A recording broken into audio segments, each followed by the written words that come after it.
بسم الله الرحمن الرحيم الحمد لله رب العالمين الحمد لله الذي هدانا لهذا وما كنا لنهتدي لولا أن هدانا الله أشهد أن لا إله إلا الله وحده لا شريك له وأشهد أن محمدا عبده ورسوله اللهم صل على محمد وعلى آل محمد كما صليت على إبراهيم وعلى آل إبراهيم إنك حميد مجيد اللهم بارك على محمد وعلى آل محمد كما باركت على إبراهيم وعلى آل إبراهيم إنك حميد مجيد ورضى اللهم عن الخلفاء الراشدين وصحابة أجمعين ومن تبعهم بإحسان إلى يوم الدين أما بعد السلام عليكم ورحمة الله وبركاته mes sœurs, mes frères, les louanges, les remerciements, les éloges sont une exclusivité d'Allah subhanahu wa ta'ala. À lui appartient donc tout ce qui est sur la terre, tout ce qui est dans les cieux, ce qui est entre les deux. Nous le louons, nous revenons vers lui repentant. Nous demandons protection contre les conséquences de nos péchés et les tendances de l'âme. Celui qui a la guide, nul ne saura l'égarer. Celui qui est privé de sa guidée, nul ne saura lui montrer le droit chemin. J'atteste donc qu'il est le seul digne d'adoration. J'atteste de la véracité, de l'exemplarité, de la prophétie de Mohammed ibn Abdillah, qu'Allah bénisse ce prophète, sa famille, ses compagnons et tous ceux qui les auront suivis dans le droit chemin et nous fassent l'honneur d'en faire partie. Donc bienvenue donc dans ce live, le dernier de cet épisode que nous avons consacré, alhamdulillah, aux maladies du cœur. Aux maladies du cœur et à leur remède. Qu'Allah subhanahu wa ta'ala accepte de nous et nous purifie surtout. Les cœurs sont malades. Et effectivement, comme l'a dit le noble messager sallallahu alayhi wa sallam, ne parlait pas de lui-même, n'est-ce pas qu'il y a dans le corps un morceau de chair quand il est sain, c'est tout le corps qui est sain, et quand il est corrompu, c'est tout le corps qui est corrompu, n'est-ce pas que c'est le cœur. En effet, nous avons vu pratiquement 15 épisodes sur les adorations du cœur, ce sont les choses les plus importantes. Allah ne regarde pas nos formes, ni nos biens matériels qu'il nous a confiés. Allah regarde les œuvres, mais surtout le cœur. Et donc, si le cœur est pur, alhamdulillah, yawma la yanfa'u malun wa la banoun illa man ata Allah bi qalbin salim. Ibrahim, Allah l'a mis dans sa bouche dans la sourate Ash-Shu'ara 26, verset 88. Le jour donc où nous retournerons à Allah, où ni les biens ni les enfants ne serviront à qui que ce soit, sauf celui qui vit avec un cœur pur, avec un cœur sincère, avec un cœur exempt d'association à Allah subhanahu wa ta'ala. Et donc le cœur, c'est vraiment le morceau de chair le plus important. Et il peut tomber malade comme le corps tombe malade. C'est pour cela qu'Allah nous a permis peut-être de consacrer 10 épisodes à ces maladies, dans 9 de ces maladies, et donc la dernière qu'on a vue qui est l'avarice. L'avarice, et avec le sujet d'aujourd'hui, donc qui est la paresse, sont deux des 7 péchés capitaux, comme on le peut dire à Thomas d'Aquin, que les chrétiens connaissent, puisqu'il parle de 7 capitaux, 7 péchés capitaux, parmi lesquels donc l'avarice, parmi lesquels donc la paresse, qui est notre sujet aujourd'hui, parmi lesquels la colère, la jalousie, l'envie, la luxure, et l'envie donc également, et la gourmandise, ils disent. Mais nous disons que la source de tous les péchés est résumée par l'imam Ibn Qayyim dans 3 choses que nous avons abordées à partir de l'épisode 2, à savoir la jalousie, à savoir l'orgueil plutôt, ensuite la jalousie et l'avidité et tout ce qui peut ensuite en découler. Qu'Allah subhanahu wa ta'ala nous purifie les cœurs, qu'Allah subhanahu wa ta'ala, lui qui purifie toutes choses, ne monte vers lui que ce qui est pur. On lui demande de nous purifier par les moyens qu'il veut, subhanahu wa ta'ala. C'est pour cela que le croyant, parfois même quand il est malade, il en est content. Je connais un frère qui m'a dit, je vais beaucoup mieux et je suis presque triste. J'ai dit pourquoi? Il dit parce que j'espérais, au travers de la maladie, qu'Allah allait me purifier, subhanahu wa ta'ala. Et le noble messager nous a, tout le monde tombe malade, mais si ce n'est que le corps, je dirais que ce n'est pas le plus important. Ayyub alayhi salam, un prophète parmi les plus grands prophètes, on dit que pendant 18 ans, Allah l'a éprouvé par la maladie et il ne pouvait pas voir 1 centimètre carré de sa peau qui n'avait pas été touchée. Il a patienté. Et les plus éprouvés, ce sont les prophètes, qu'Allah les bénisse tous. Donc notre sujet d'aujourd'hui est un sujet, comme les autres, je dirais, important, très important. C'est une maladie grave, c'est la paresse. Tellement grave que le prophète alayhi salam a demandé protection auprès d'Allah subhanahu wa ta'ala dans un hadith authentique rapporté par les deux, Al-Bukhari et Muslim, contre Al-Kasla, Al-Ajz, Il demandait protection à Allah contre la paresse et l'impuissance. Et l'impuissance ou la lâcheté. Le prophète nous a indiqué tout bien. Tout bien. Et Allah subhanahu wa ta'ala a voulu préserver donc le meilleur de ce qu'il nous a apporté, alayhi salatu wassalam. Et c'est lui qu'il faut remercier. Et c'est lui le remerciant également, subhanahu wa ta'ala. Et donc là, pour comprendre pourquoi la lâcheté pourquoi la paresse est extrêmement grave, est une maladie très grave, et comme les musulmans aujourd'hui sont tombés dans ce piège de Satan qui est la paresse. Nous n'avons pas été créés pour autre chose que l'adoration d'Allah subhanahu wa ta'ala, on le sait tous, on le répète souvent. Allah dit dans la sourate Al-Dhariyat, sourate 51, verset 56, وَمَا خَلَقْتُ الْجِنَّ وَالْإِنسَ إِلَّا لِيَعْبُدُونَ مَا أُرِيدُ مِنْهُم مِّن رِزْقٍ وَمَا أُرِيدُ أَن يُطْعِمُونَ إِنَّ اللَّهَ هُوَ الرَّزَّاقُ ذُو الْقُوَّةِ الْمَتِينُ. Je n'ai créé les djinns, les hommes, qu'afin de m'adorer. Je ne leur demande ni subsistance, ni de me nourrir. Allah, il est le pourvoyeur. Donc nous avons accepté Adam avant nous et nous après lui. Quand Allah nous a tirés des raies d'Adam, nous avons tous témoigné qu'on n'adorait que lui. Surat 7, Al-A'raf, verset 172. Allah nous a mis donc sur cette terre. Il a créé la mort, il a créé la vie pour nous mettre à l'épreuve. Par conséquent, Allah a doté les uns les autres, Allah jugera tout un chacun. Nous ne nous reposons pas sur le fait qu'on fait plus de choses que d'autres. Il faudrait plutôt, dans l'ambition, sur laquelle nous avons peut-être un peu insisté la semaine dernière, essayer d'atteindre le meilleur degré, de voir ceux qui sont au-dessus, ceux qui sont au-dessus de nous. Le paradis à 100 degrés. Et quand on demande le paradis, donc quand on œuvre pour le paradis, parce qu'on y croit, alors très certainement, il faut viser l'excellence, comme Allah l'a ordonné. Inna Allah ya'muru bil adli wal ihsani wa ita'i dhil qurba wa yanha anil fahsha'i wal munkari wal baghi. Allah dit dans la sourate 16, An-Nahl, les abeilles, verset 90, Allah ordonne l'équité et l'excellence. Et le prophète nous a dit, Allah a ordonné l'excellence en toutes choses. Même si vous devez sacrifier un animal, aiguiser le couteau pour que l'animal ne souffre pas. Et donc, c'est de l'ingratitude, un mensonge, que de dire, comme on entend souvent, moi je ne suis pas doué. Je dis souvent en réponse à ses frères, qui le disent en rigolant peut-être, tu es doué, tu ne sais pas dans quoi. Peut-être dans le mensonge d'ailleurs. Non, on est doué. Allah a donné à chacun et chacun sera jugé. Il n'y a pas un barème que les anges ont en fonction qu'ils vont juger tout un chacun. Un seul barème. Non, chacun sera jugé en fonction de ce que Allah va lui donner. Celui qui va dépenser 1 euro, alors qu'il n'en a que 10, ne sera certainement pas jugé et récompensé de la même façon que celui qui va donner 1000 euros, alors qu'il en a 1 million. Bien entendu. Allah éprouve les uns les autres pour que chacun sache où est-ce qu'il en est de la certitude dont nous avons parlé. De la certitude, ce qui manque le plus.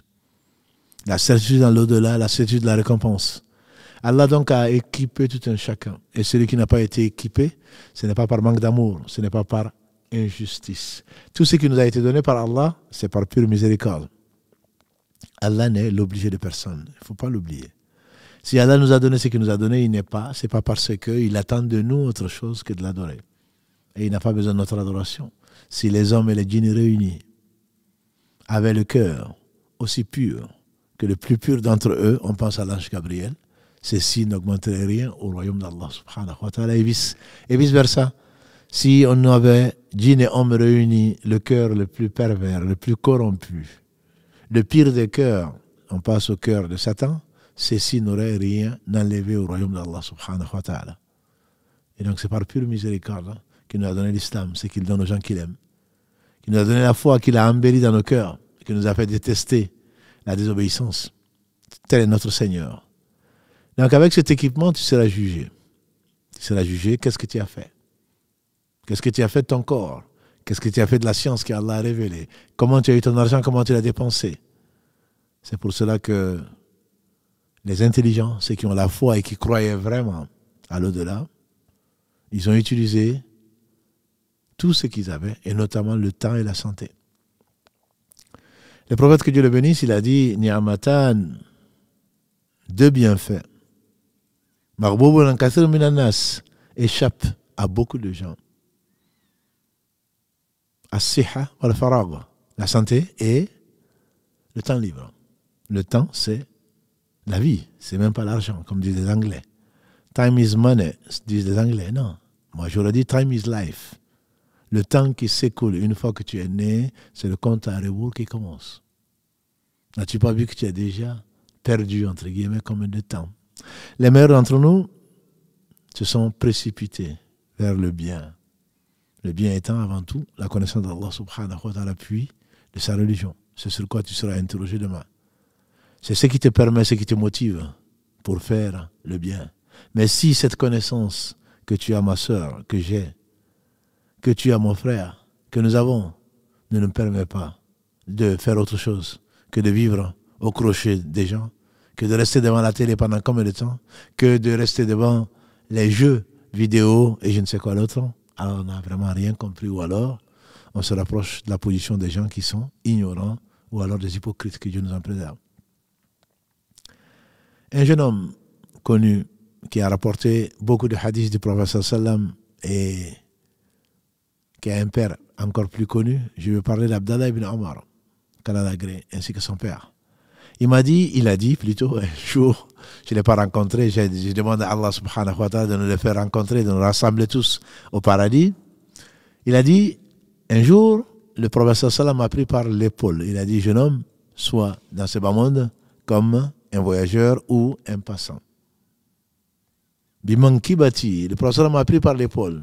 Et c'était le plus miséricordieux des humains. Il a été envoyé. Wa ma arsalnaka illa rahmatan lil alamin. Nous t'avons envoyé à Mohammed comme miséricorde pour les hommes, pour les univers. Cette miséricorde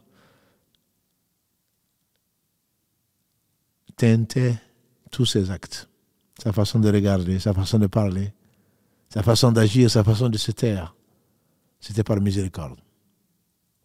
Allah l'a dépeint par cela. Il a pris donc ce jeune homme, un jour meilleur qu'aujourd'hui, kun fi dunya ka'annaka gharib aw abiri sabil, soit dans ce bas monde comme un étranger ou comme un passant. Tu es effectivement étranger, tu es étrangère, tu n'es qu'un passant ou une passante. Quand les Arabes, qui comprenaient bien entendu l'arabe, quand Allah dit alhaakumu takathuru hatta zurutumul maqabir, la concurrence des richesses vous préoccupe jusqu'à ce que vous visitez les cimetières ou les tombes. Un bédouin, il a dit, certainement celui qui visite devra bien quitter un jour.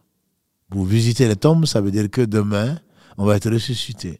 Demain, on va quitter les tombes pour aller vers l'au-delà, qui sera, Inch'Allah, l'objet de notre nouvelle série. Si Allah le veut, parce que vous avez beaucoup insisté dessus, et certainement, le prophète a insisté dessus, et il nous a dit, rappelez-vous souvent, celle qui coupe les plaisirs, c'est-à-dire la mort.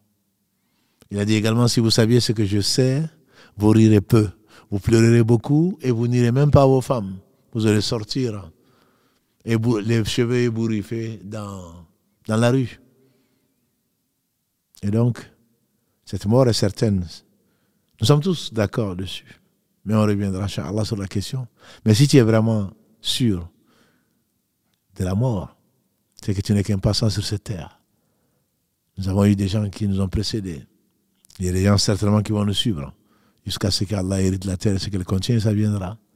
Et donc l'énergie qu'Allah te donne, le corps qu'Allah t'a confié, les membres qu'il t'a confiés, l'intelligence, qu'est-ce que tu en fais?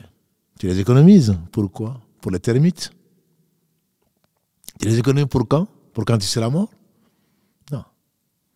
Ibn Omar, qu'Allah l'agrée, quand il a compris ce hadith, le prophète sallam dit, sois dans ce bas monde comme un passant ou un étranger. Que fait un étranger? Dans l'explication de ce hadith, l'imam An-Nawawi, qu'il fasse miséricorde, un des savants de cette communauté, mort très jeune, 636-676 de l'Hégire, 45 ans. Mais combien Allah a béni son temps? Combien Allah a béni son temps?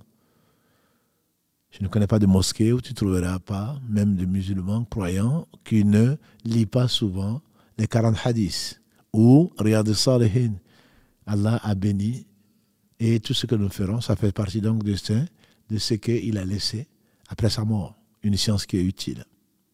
L'imam An-Nawawi commente, il dit que les savants, ils ont dit que soit dans ce, plutôt que Ibn Omar disait, si tu es au matin, n'attends pas le soir pour faire le bien. Si tu es au soir, n'attends pas le matin. Prends pour ta vie pour quand tu seras mort et sur ta santé pour quand tu seras malade. Donc, qu'est-ce que tu économises et pourquoi tu économises? Les savants, ils ont dit, un étranger, un passant, qu'est-ce qu'il fait? Il va s'approvisionner. Il va s'approvisionner dans la vie de ce bas monde pour l'au-delà. Il va prendre ce dont il aura besoin là où il va arriver parce que c'est un passant. Il ne fait que passer, il ne va pas s'attarder. Or, cette vie et ce qu'elle contient ne représente pas grand-chose aux yeux d'Allah subhanahu wa ta'ala. Si elle est représentée, comme l'a dit le prophète sallam, si cette vie représentait comme poids, comme valeur aux yeux d'Allah subhanahu wa ta'ala, le poids de l'aile des moustiques qui n'en aurait pas fait profiter un non-croyant un seul instant. Ceux qui ont construit ce qu'ils ont construit. Allah dit dans la sourate 44, Ad-Dukhan, Kam taraku min jannatin wa uyun, wa zuru'in wa maqamin karim, wa na'matin kanu fiha fakihina kadhalik, wa awrathnaha qawman akharin. Pharaon, quand il a été noyé, qu'est-ce qu'ils n'ont pas laissé de palais? Qu'est-ce qu'ils n'ont pas laissé de jardin? Qu'est-ce qu'ils n'ont pas laissé de rivières? Qu'est-ce qu'ils n'ont pas laissé de fleuves? Et Allah en a fait profiter ou hériter un autre peuple. Par contre, la conséquence, ni la terre, ni les cieux ne les ont pleurés. Parce que le croyant, quand il meurt, l'endroit où il se prosternait, pauvre de toi qui ne prie pas, l'endroit où il se prosternait sur la terre sera honoré au jour du jugement dernier parce qu'un croyant s'est prosterné sur elle ou sur lui, sur cet endroit. Mais toi qui ne te prosternes pas, qu'est-ce qui va te pleurer? Comme Pharaon. Ni le ciel ni la terre les a pleurés. Le ciel, l'endroit où tes affaires montent, là où tes bonnes actions montent et ne montent vers Allah que le pur. Allah est pur, on accepte ce qui est pur. Qu'est-ce qui va monter de tes actions si tu n'en fais pas de bonnes? Si tu dors, si tu t'amuses. Afahasibtum annama khalaqnakum abatha wa annakum ilayna la turja'un. Dans le dernier verset de la sourate, de la sourate Al-Mu'minun, sourate 23, Allah dit, pensez-vous qu'on vous a créé comme ça en vain pour vous amuser et que vous n'allez pas revenir à nous? Fata'ala Allahul Malikul Haqq. Gloire, louange au Seigneur de la vérité, le roi, Malikul Haqq, le vrai roi. La ilaha illahu Rabbul Arshil Karim. Point de divinité digne d'adoration si ce n'est lui, le Seigneur du trône sublime. Et donc, les savants disent, un étranger, un passant, il va prendre juste de quoi il a besoin pour faire sa route vers sa destination finale. Si vraiment tu crois à la vie après la mort, tu ne prendras de ce bas monde que ce qui te sera nécessaire pour traverser le pont. On vient de faire un cours sur la traversée du pont. Tu vas te poser la question, comment je vais traverser le pont? Il faut être léger, passer comme l'éclair, si tu veux être sauvé. Et un pont jeté sur l'enfer, plus fin qu'un cheveu, plus tranchant qu'une épée, entouré de crochets. Si tu ne passes pas comme l'éclair, alors passe comme un cheval de course ou une voiture de course. Ou au moins un homme qui court vite, un sprinter. Sinon, les crochets vont te ramener vers l'enfer, qu'Allah nous en préserve. Quelqu'un qui va vers une autre direction, surtout quand il est à pied, quand il n'a pas quelque chose qui va porter Ce qu'il a comme bagage, il va s'alléger. Et ton bagage, c'est soit les bonnes actions que tu vas amener avec toi, mais c'est surtout les péchés. Voilà taziru waziratun wizra ukhra. Allah dit, et personne ne portera les fardeaux de quelqu'un d'autre. Fardeau ici, ce sont les mauvaises actions. Les bonnes actions, t'en fais pas. Allah les fera porter puisqu'ils montent avant toi. Les bonnes actions montent vers Allah, subhanahu wa ta'ala. Quant au fardeau, ce sera ce que tu as négligé de faire quand on t'a demandé d'obéir à Allah. Ou ce que tu as fait quand on t'a dit d'obéir à Allah et ce que tu as désobéi en refusant d'obéir à Allah, subhanahu wa ta'ala. C'est ça le fardeau. Aucune âme ne supportera le fardeau d'une autre âme. Ya Fatima, disait le prophète sallam, demande-moi ce que tu veux de ce bas monde. Dans l'au-delà, je ne pourrai rien pour toi. Et pourtant, Allah lui a accordé la meilleure des places, qui est la première catégorie d'intercession. Et il y en a 8, d'après les savants. Tout ça pour dire quoi? Pour dire que celui qui réfléchit, c'est que chaque temps qui passe est du temps qui est perdu, à moins qu'il en ait profité. On dit que le grand-père de Ibn Taymiyyah, quand il fasse miséricorde, quand il allait faire ses besoins, il mettait un de ses élèves derrière, puisqu'à l'époque, il n'y avait pas de toilette avec 4 murs. Ils allaient faire leurs besoins cachés, quelque part, en dehors du village ou autre chose. Et donc, il demandait à un de ses élèves de lui lire un livre. De lire un livre pour qu'il ne perde pas ce temps. Et on dit qu'à 60 ans, on a déjà dormi 20 ans. Il reste combien? Qu'avant l'âge pubère, qui arrive de plus en plus tard, chez les jeunes d'aujourd'hui, tu as déjà perdu environ 15 ans. Qu'est-ce qui te reste comme vie? Et l'âge moyen de la communauté du prophète sallam, il a dit, c'est 60, entre 60 et 70. Qu'est-ce qui va te rester? Une vingtaine d'années, puisque le fait de manger, de boire, d'aller aux toilettes, te coûte à peu près. En 60 ans, on dit que tu as passé 2 ans, 3 ans en train de manger, de boire et d'aller aux toilettes. Je ne te parle pas. Toi, tu es devant la télé le tiers du temps. Tu dors pendant 8 heures environ. Si tu ne fais pas partie des très paresseux. 8 heures environ, ça fait 20 ans en train de dormir. Qu'est-ce qui va te rester? C'est le tiers de ta vie en train de dormir. Si les enfants ont une excuse, toi qui atteins l'âge de la puberté, comment tu vas te passer, comment tu vas dormir pendant 8 heures et encore? Traîner dans le lit, comme aime le faire. La grasse matinée, comme il l'appelle. Cette grasse matinée, si tu n'as rien fait dedans, à moins que tu aies veillé en prière et en pleurs, alors très certainement ton sommeil va être compté comme de l'adoration. Si ce n'est pas le cas, tu auras perdu du temps. 20 ans en train de dormir. Le tiers de ta vie. Si le restant, les 2 tiers, tu n'utilises pas cela pour adorer Allah subhanahu wa ta'ala, qu'est-ce qui te reste? Qu'est-ce qui te restera? Qu'est-ce que tu vas emporter avec toi? Et sur ce temps, tu seras interrogé. Sur ce temps, tu seras interrogé. Il y a d'autres hommes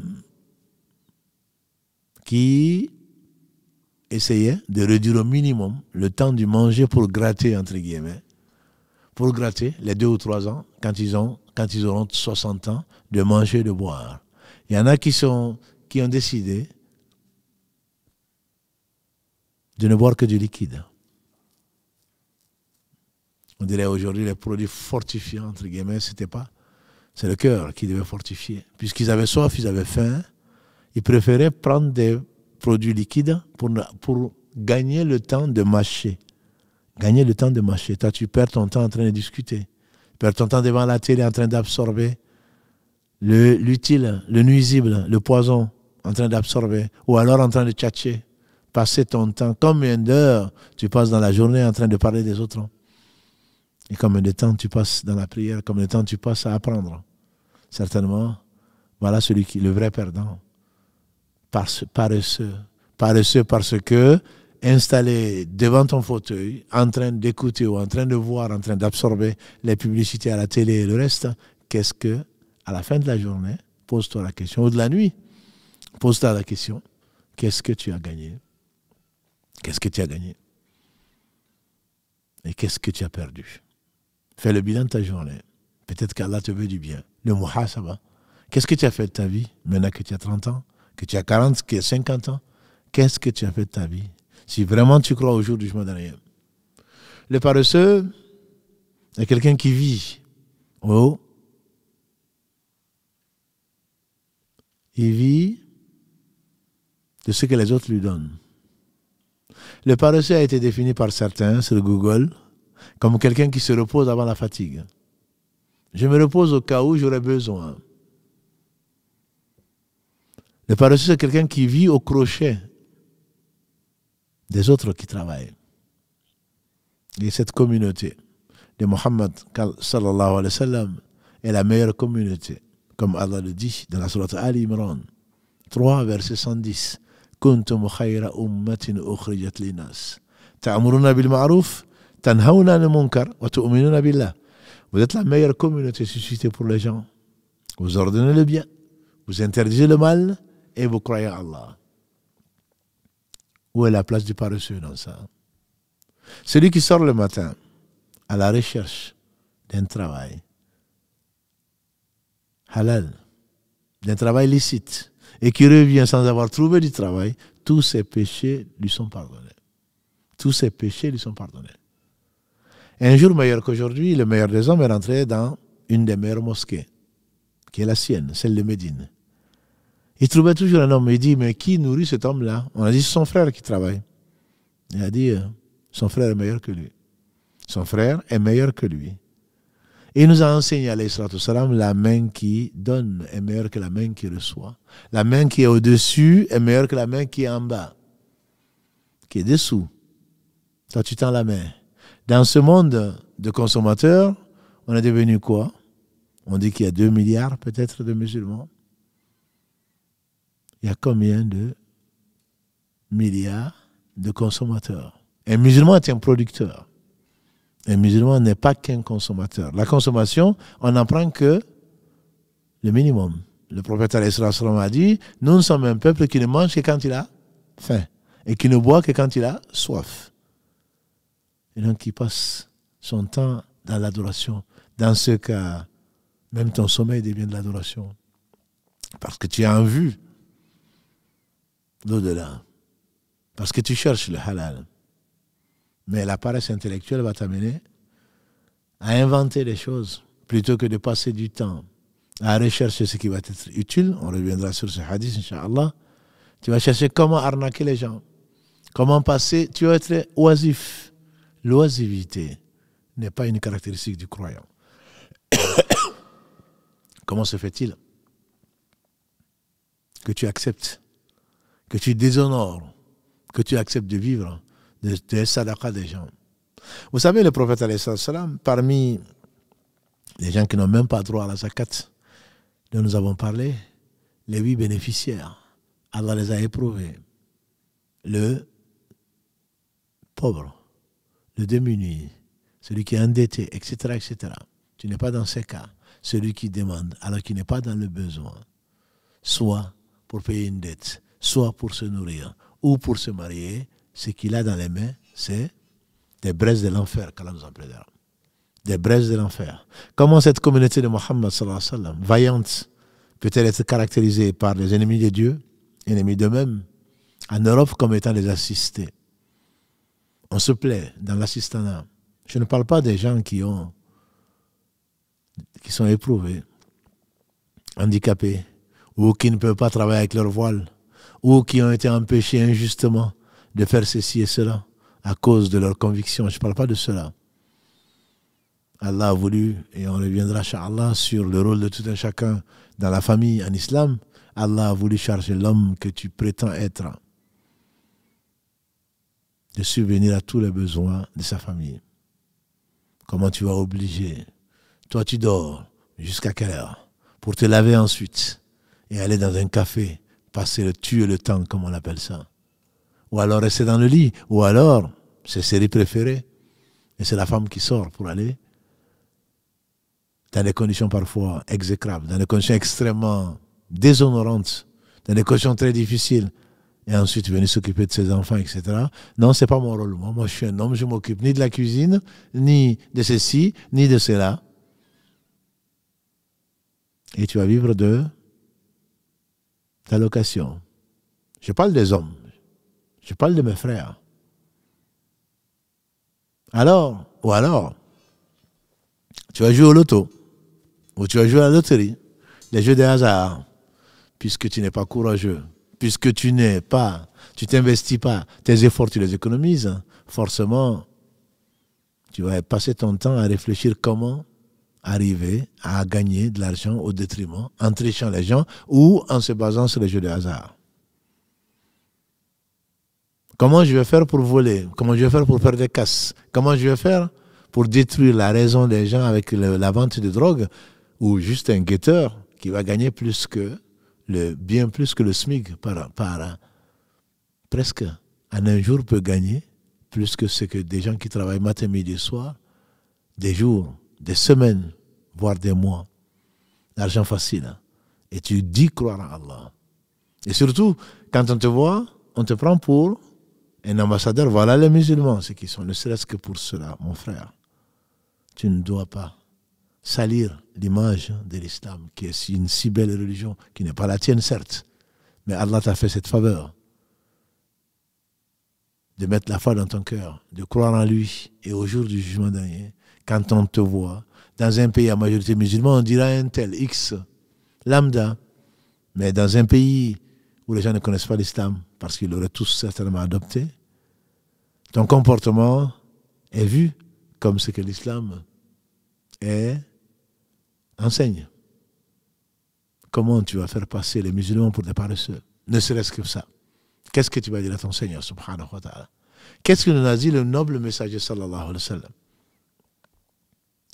Dans un hadith rapporté par l'imam Muslim, qu'Allah lui fasse miséricorde, d'après Abu Huraira, qu'Allah l'agrée, le prophète alayhi salatu wa a dit: Al-mu'min al-qawi khayrun wa habbu ila Allah min al-mu'min al-da'if wa fi kullin khayr. Le croyant fort est meilleur et plus aimé d'Allah que le croyant faible. Mais dans les deux, il y a du bien. Ihris ala ma yanfa'uk wasta'in billah. Wasta'in billah.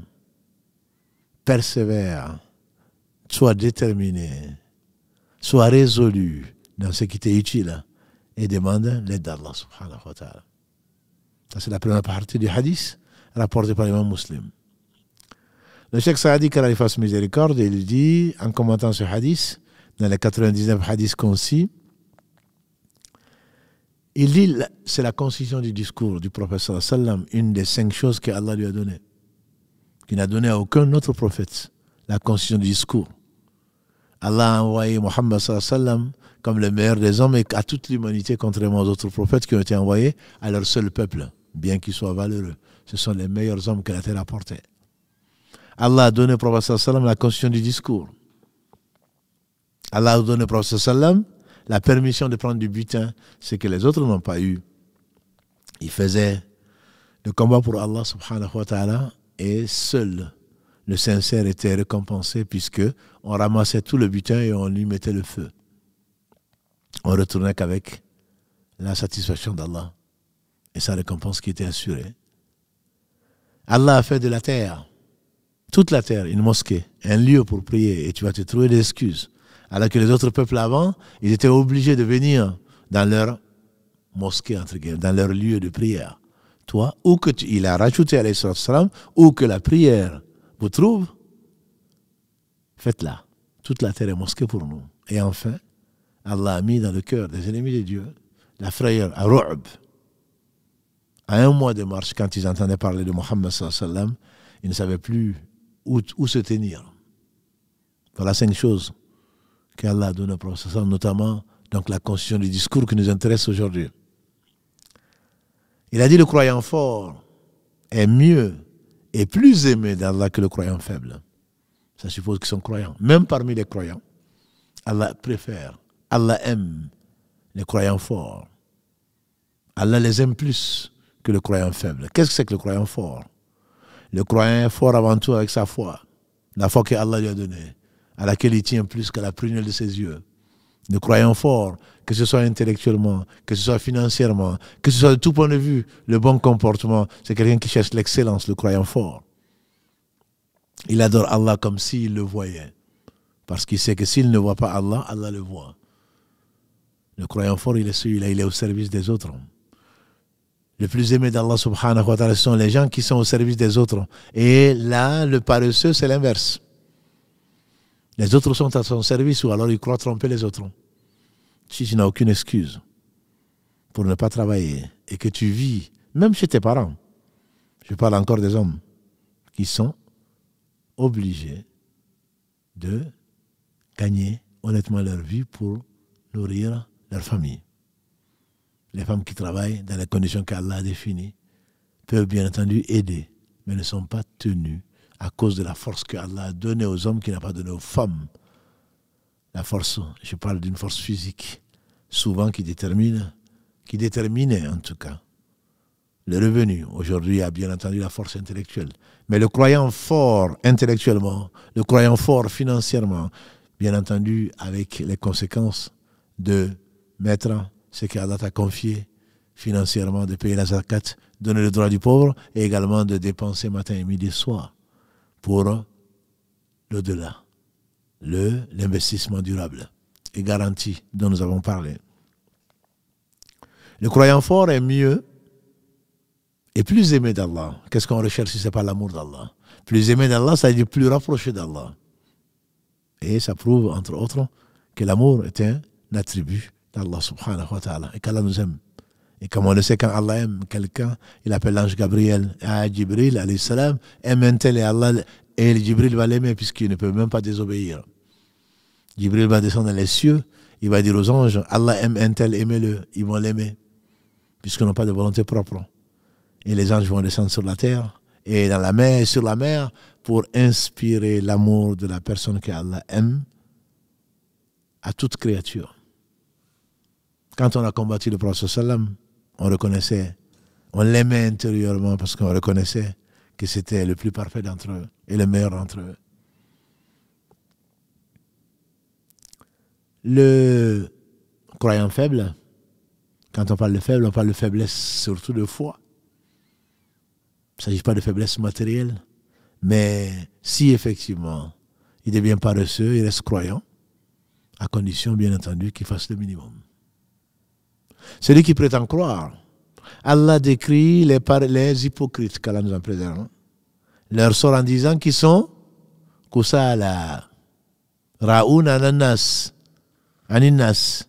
Ils sont paresseux même pour faire la prière, même pour l'obéissance d'Allah, au lieu de se précipiter.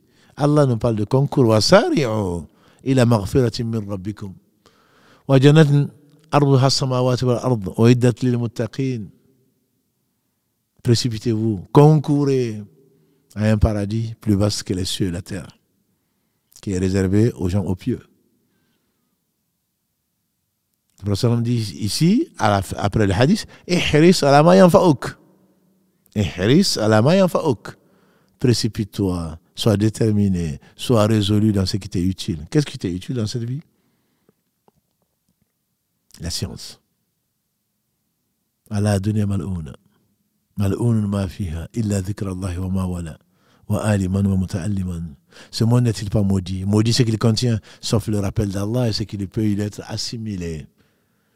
La meilleure des choses dans ce bas monde, c'est la science, c'est la connaissance d'Allah subhanahu wa ta'ala.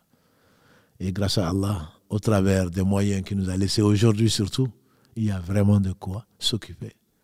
Ihris ala ma yanfa'uk. Ne te décourage pas. Persévère. Multiplie les occasions pour ce qui t'est utile. Pas rester devant la télé ou de rester devant je ne sais quelle chanson pendant combien de temps. Est-ce que c'est ça qui va t'être utile? Il n'est pas interdit, disait le Cheikh Uthaymin rahmahullah, quand tu es dans un long voyage, de se détendre en écoutant quelques vers ou quelques phrases pour te détendre. Bien entendu dans les conditions qui sont décrites. Mais passer son temps ou devenir ce qui amuse les gens, la galerie, certainement tu n'as rien compris. Si tu crois au jour du juin dernier, alors tu n'as pas la même religion parce que tu ne sais pas ce qui t'attend. Si les animaux savaient ce qui nous ce que nous savons sur le jour du jugement dernier, on n'aurait pas eu de la chair, comme l'a dit le professeur sallam. Ce serait le squelette. Comment tu peux te permettre? Vous savez, il y a un être que Dieu a honoré, qu'il a cité dans le Coran, il s'appelle Mikaël. Mikaël, c'est l'ange qu'on dit chargé des provisions ou de la subsistance. Comme l'ange Gabriel est chargé de la révélation. Mikaël, le prophète alayhi salam, quand il était avec Jibril, ils ont vu quelqu'un au regard foncé, avec un front certainement froncé. Quand ils ont dépassé cet homme, en tout cas cet être, le prophète alayhi salam a demandé à Jibril, qui c'est celui-là? Il dit, c'est l'ange Mikaël. Depuis que l'enfer a été créé, il n'a pas souri. Depuis que l'enfer a été créé, il n'a pas souri. Nous savons bien entendu que le sourire est une sadaqa. Nous savons également que le plus souriant des hommes, c'était Muhammad sallallahu alayhi wa sallam. Je ne suis pas en train de vous dire qu'il ne faut pas sourire. Simplement, il n'y a vraiment pas le temps de s'amuser. Il n'y a pas le temps de s'amuser. Comme le dirait Ibn Qayyim, il faut changer d'adoration. Même dans le rapport conjugal de l'un d'entre vous, il y a une sadaqa. Manger, c'est une sadaqa. Donner une lokma, une bouchée à son épouse, c'est une sadaqa. Le sourire est une sadaqa. C'est dans tout ce que tu fais. Aider quelqu'un à monter dans sa voiture, un handicapé, ou sur son cheval, ou sur sa monture, c'est une sadaqa. C'est-à-dire que si tu arrives à te rappeler souvent la mort, souvent ce qui t'attend, tu profiteras certainement de ton temps plutôt que d'être paresseux et penser que tu as été créé pour rien. Ihris ala ma yanfa'uk. Le professeur disait donc, sois persévérant, sois déterminé dans ce qui va être utile. Qu'est-ce qui va être le plus utile pour toi? C'est la science pour savoir ce qui est utile et ce qui ne l'est pas. Combien de gens dépensent leurs énergies, leurs efforts dans ce qui est inutile? قل هل ننبئكم بالأخسرين أعمالا الذين ضل سعيهم في الحياة الدنيا وهم يحسبون أنهم يحسنون صنعا. Allah dit à la fin de la sourate 18 que vous lisez tous les vendredis, sourate Kahf, la dernière page. Dis-leur, ya Muhammad, قل هل ننبئكم بالأخسرين أعمالا. Dis-leur, est-ce que nous n'allons pas vous parler des pires des perdants? Alladhina dalla sa'yuhum fil hayati dunya, ceux qui perdent leurs énergies dans la vie de ce monde, dans ce bas monde. Wa hum yahsabuna annahum yuhsinuna sun'a, alors qu'ils pensent en réalité qu'ils sont en train de faire du bien. Donc ce qui t'est utile, tu vas le trouver où? يوم لا ينفع مال ولا بنون إلا من أتى الله بقلب سليم. Le jour où ni les enfants, ni les biens matériels, derrière quoi tu as couru et que tu as laissé derrière toi pour tes héritiers, ne serviront à rien, sauf celui qui vit avec un cœur pur, un cœur saint. Tu l'apprends où? De la science utile. Les gens ont pu diverger sur les choses utiles. Mais c'est la science utile, la vérité, qui te permet de vivre un bonheur dans ce bas monde avant l'au-delà. Ibn Taymiyyah, qu'il fasse miséricorde, dit qu'il y a un paradis sur terre. Celui qui n'y rentre pas, il craint qu'il ne rentre pas au paradis. C'est ce qui va te servir, hein, à savoir pourquoi tu as été créé, où tu vas, qu'est-ce qui t'attend. Donc de cette science, ça va être utile. Qu'est-ce qui va également être encore utile? Paresseux, c'est les œuvres. Ne pas dire, comme le disent les paresseux et les ignorants, la foi elle est là, comme ils le montrent en montrant leur cœur. La foi elle est là. Combien de fois notre Seigneur nous met en garde et annonce la bonne nouvelle à qui? Alladhina amanu wa kanu yattaqun. Inna alladhina amanu wa amilu salihat. Ceux qui croient et qui se préservaient. Ceux qui croient et qui font les bonnes œuvres. Les bonnes œuvres, c'est ce qui est fait pour Allah seul, suivant la sunna du prophète sallallahu alayhi wa sallam.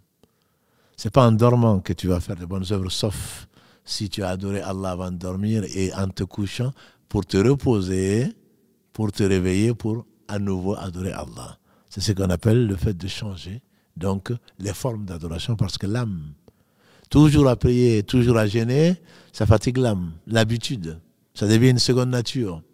C'est pour cela, malheureusement d'ailleurs, que ceux parmi nous qui font la prière ne sont pas souvent concentrés parce que ça devient une routine.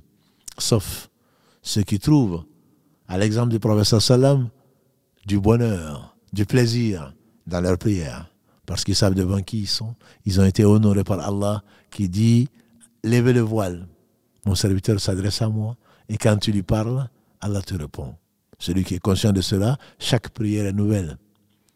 Ce n'est pas la routine, comme cela nous arrive. Beaucoup d'entre nous. Et donc, prendre dans chaque chose la sadaqa. C'est une bonne œuvre. Subhanallah, sadaqa, dit le prophète sallam. Alhamdulillah, sadaqa. La ilaha illallah, sadaqa. Allahu akbar, sadaqa. Mais tout ceci est compensé par quoi, dit le prophète sallam? Par 2 rak'ahs du duha, que tu fais bien après le lever du soleil et avant que le duha ne rentre.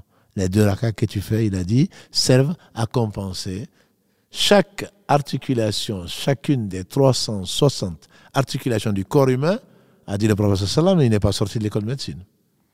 Chacune des 360 articulations du corps humain doivent à Allah une adoration par jour. Et les 2 rak'ahs de la salat duha, par miséricorde, Allah fait que ça compense tout ce que les 360 articulations doivent à Allah comme adoration. Mais que ta vie soit une adoration, ta vie entière, que ton sourire soit une adoration, que ce que tes cadeaux que tu fais à ta femme ou à ton mari, à tes enfants, à tes voisins, ne serait-ce qu'en te taisant, en t'abstenant de ne pas parler d'eux, à mal. Le temps que tu passes à étudier, à entendre, à écouter, que ce soit un live ou autre chose, le temps que tu passes à essayer de renouer le lien de parenté qui n'a pas d'équivalent, ça va te compter comme une sadaqa, plus que tu passes 1 heure, 2 heures, combien d'heures par jour en train de tchatcher, en train de raconter la vie des enfants, qu'est-ce que ça va t'apporter? Si c'est pour demander des conseils, peut-être, mais des heures et des heures au téléphone.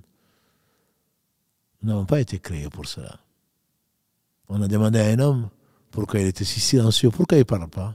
Il dit parce que j'ai souvent regretté d'avoir parlé. J'ai rarement regretté de m'être tué. Sois déterminé dans ce qui va être utile. On a dit la science. Une science doit être utile. Et donc ça amène les bonnes œuvres. Mais il n'y a pas que ça dans la vie.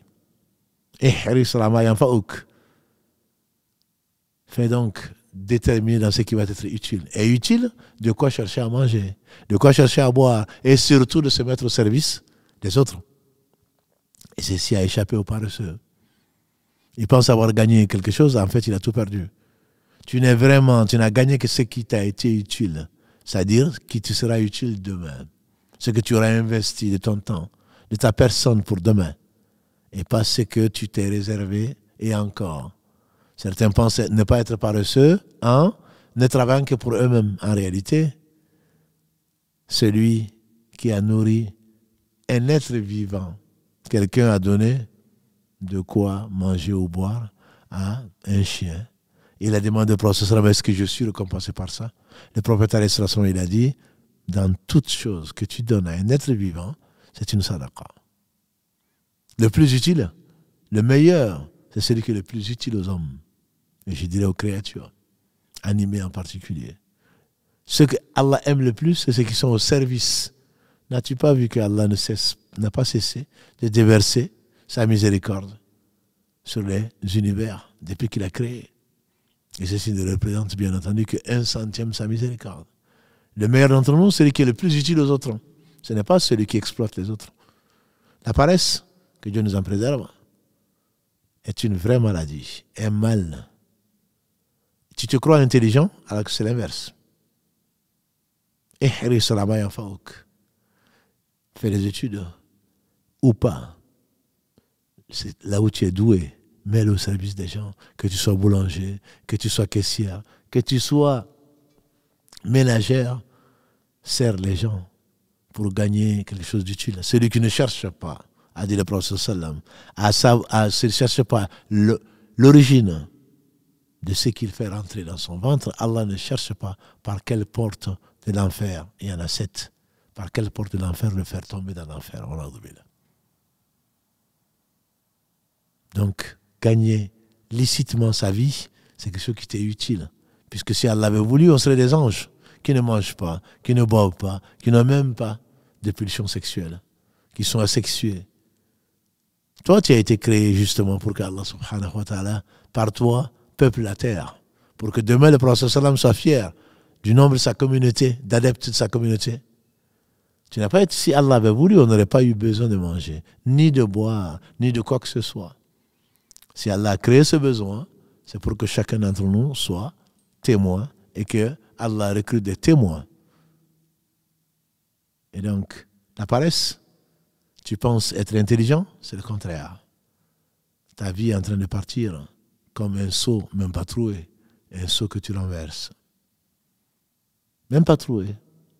Parce que le seau troué, il reste une petite quantité dont tu profites en attendant que ça parte. Et là, tu penses être intelligent. Tu penses être malin. Tu penses vivre au crochet des autres sans qu'ils le sachent. Tu penses être utile. En réalité, tu es très peu utile. Ni à toi, ni aux autres. Et Hiris al-Ama yanfa'uk, dit le prophète dans ce hadith. Sois déterminé dans ce qui t'est utile. Le meilleur d'entre nous, c'est le plus utile aux autres. En leur enseignant, en apprenant. Comme l'a dit le prophète sallam, on a vu ce hadith. Abu Huraira a dit, le prophète sallam a dit, Ala ad-dunya mal'unatun mal'unun ma fiha illa dhikra Allah wa ma wala wa aliman wa muta'alliman. Ce monde n'est-il pas maudit? Maudit ce qu'il contient, sauf le rappel d'Allah, ce qui peut lui être assimilé. On dit la lecture du Coran, la prière, etc. L'enseignant et l'enseigné. L'enseignant et l'élève. Sois utile aux gens.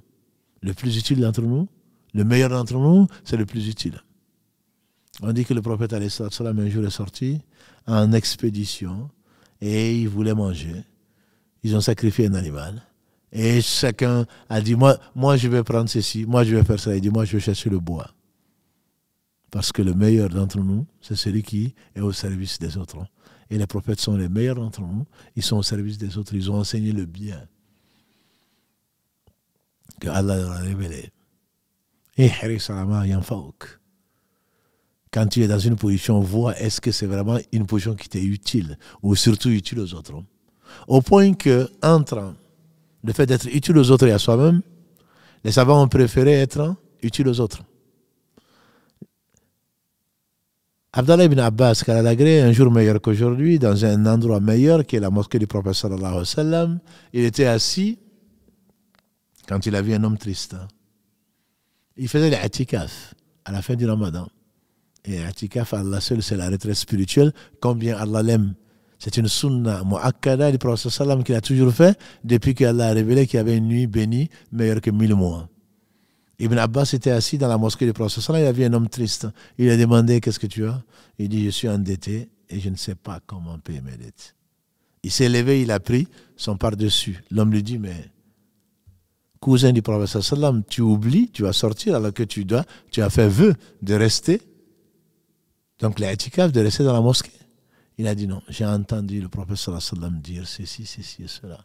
C'est lui qui est au service des autres, notamment au service de sa famille, au service de ses frères, au service de ses sœurs. C'est lui qui est au service des autres.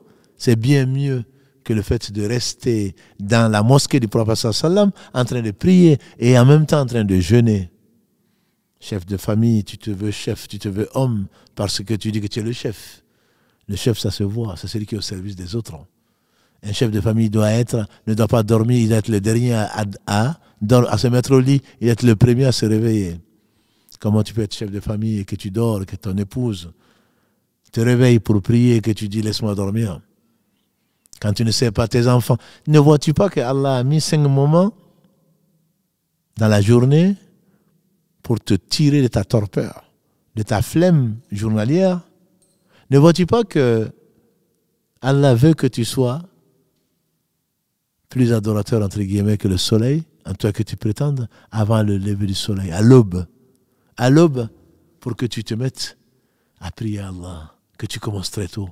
Et en été, ça va être à 4h du matin, en tout cas ici à Toulouse, 4h20. Et à Paris, c'est encore plus tôt. Ne vois-tu pas que le soir, pour te mettre au lit, Allah te demande en été, à Toulouse, c'est à 23h30. À Paris, c'est à minuit. Quels que soient les horaires, il peut y avoir 30 minutes de différence. Donc pour certains, c'est même à 1h du matin. Pour certains, ici, c'est même à minuit. Mais tu vas te coucher tard, tu vas te réveiller tôt, parce que la vie est courte.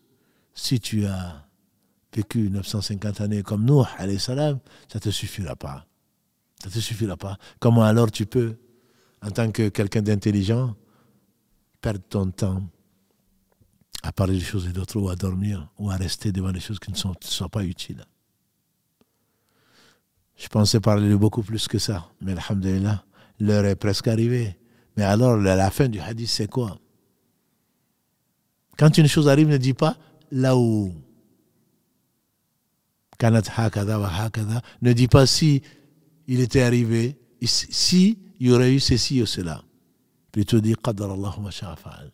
Ne sois pas là en train de dire si j'avais fait ça, si j'avais pas fait ça, fais ce que tu as à faire. Nous avons expliqué, et Allah est témoin. Et vous le savez, que ça n'a rien à voir, le destin, celui qui quitte ce bas monde, en dépensant le poids de l'aile, le poids d'une montagne d'or. Allah ne l'acceptera que s'il croit au destin. Mais le destin n'est pas une excuse, c'est une fausse excuse. Ce n'est pas accepté comme excuse pour le paresseux. Essaye.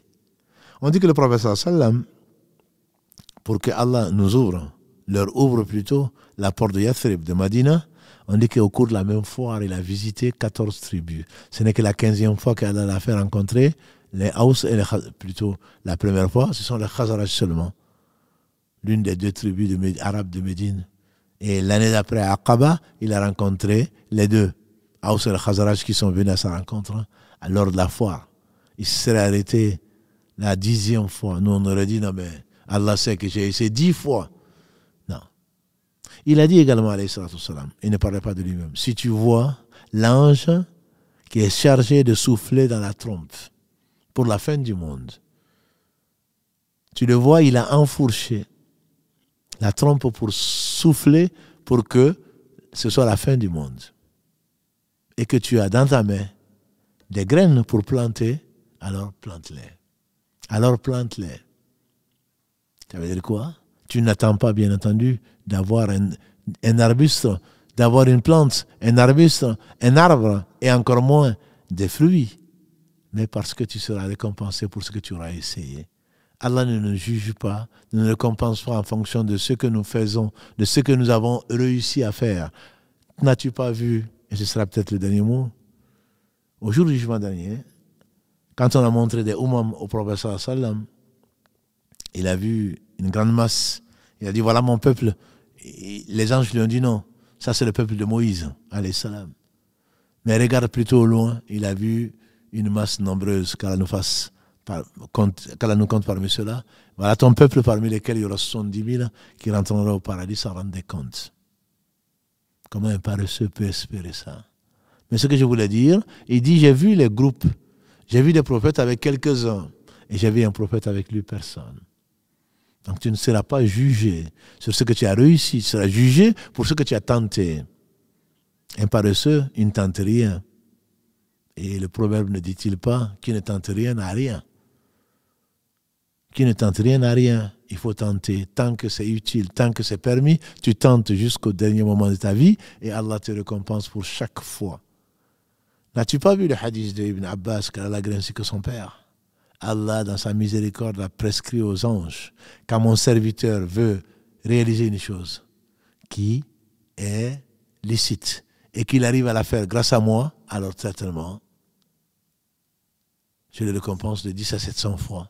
Mais s'il ne la réalise pas, malgré tout, Allah lui dit, inscrivez-lui une bonne action entière. Donc tu n'es pas jugé sur ton succès. Ma tawfiqi illa billah. Ma réussite ne dépend que d'Allah. C'est pour cela peut-être que le prophète m'a dit, et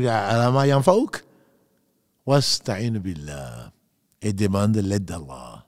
La hawla wa la quwwata illa billah. Il n'y a de puissance, il n'y a de mouvement que par Allah. Ne compte jamais sur toi-même, ma soeur.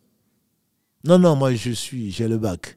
Moi, j'ai ceci comme diplôme. Moi, je peux faire ça. Qui tu es? Quand tu dis Yaka na'budu wa yaka nasta'in, 17 fois par jour, quand tu pries, tu t'en rends compte, en fait, que même pour adorer Allah, tu ne sauras le faire que si Allah le veut. Wa ma tasha'una illa an yasha Allah. Vous ne voudrez que si Allah le veut. C'est par pure miséricorde qu'Allah te permet de t'associer aux gens qui célèbrent consciemment sa louange. Alors que les cieux, la terre et tout ce qui est, leurs habitants, chantent la louange d'Allah, même si tu ne comprends pas ce qu'ils disent. Surat Isra, 17, verset 44, comme Allah le dit, subhanahu wa ta'ala. Donc ne sois pas paresseux. Le temps qui est passé, c'est ce que tu as perdu. Le temps qui t'est passé en tant que paresseux, c'est ce que tu as perdu, sur lequel tu seras interrogé. L'homme ne bougera pas d'un pas avant de répondre à 4 questions, a dit le prophète sallallahu alayhi wa sallam, parmi lesquelles, à quoi tu as passé ta vie? À quoi tu as passé ta vie? Alors pense, puisque tu connais les questions, essaye d'y répondre avant qu'il ne soit trop tard. Qu'Allah nous assiste dans son rappel, dans son remerciement, et pour parfaire son adoration, lui qui n'a besoin de rien. C'est le sens du hadith que le prophète m'a dit à Mu'adh. Il dit, Mu'adh, un savant de la communauté, Wallahi, oh que je t'aime. J'aurais bien aimé être à sa place. Pas pour subir les épreuves qu'il a subies, mais pour que j'entende ça du prophète sallam. Il dit, Ya Mu'adh, Wallahi, oh que je t'aime. Ne néglige pas, à la fin de chaque prière, de dire, Allahumma inni ala dhikrika wa shukrika wa husni ibadatik. Oh Allah, assiste-moi. Oh Allah, aide-moi à ton rappel. Puisque si tu te rappelles Allah, Allah, subhanahu wa ta'ala, t'évoque dans une assemblée. En toi-même, Allah t'évoque en lui-même. Si tu évoques Allah comme nous sommes en train de le faire, alhamdulillah, dans ce live, Allah t'évoque dans une assemblée meilleure, celle des anges rapprochés. Et si tu te rappelles Allah, tu ne peux que le remercier. Tout bien vient de lui. Wa ma bikum min ni'matin fa min Allah. Tout bien qui vous arrive, ça vient d'Allah. Et à parfaire. Nous avons dit le croyant, le musulman cherche la perfection, à parfaire l'adoration d'Allah subhanahu wa ta'ala, et ceci n'a pas été donné à un paresseux. Voilà, donc c'est la dernière maladie et non des moindres, la paresse, que je voulais traiter dans cette série. Donc c'est la 10e épisode et dernier épisode.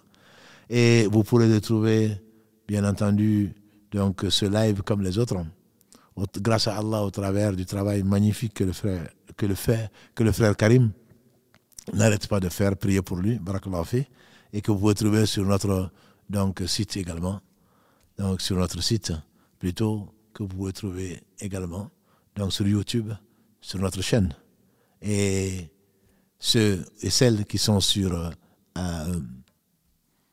Instagram, après la fin, donc ne pourront pas le retrouver, sinon que Karim va mettre un extrait, parce que maintenant Instagram nous interdit de mettre les vidéos d'1 heure. Donc, il va mettre la partie qui l'a plus marquée pour que vous puissiez retrouver donc l'émission entière sur notre chaîne YouTube. Et n'oubliez pas tous ceux qui travaillent donc de matin et soir en secret comme en public. Nous, on nous voit, mais eux certainement, qu'Allah les bénisse et qui permettent, grâce à Allah, donc de réaliser donc ces lives-là, qu'Allah nous le compte surtout comme investissement et qu'il accepte. Il n'accepte que les pieux. Et la semaine prochaine, Inch'Allah, on va commencer notre nouvelle série, que je vous ai déjà dit, on va commencer, Inch'Allah, et on va parler du plus important peut-être, de la vie éternelle.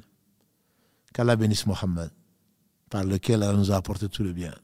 Sa famille, ses compagnons, tous ceux qui les auront suivis dans le droit chemin, et nous fassent l'honneur d'en faire partie.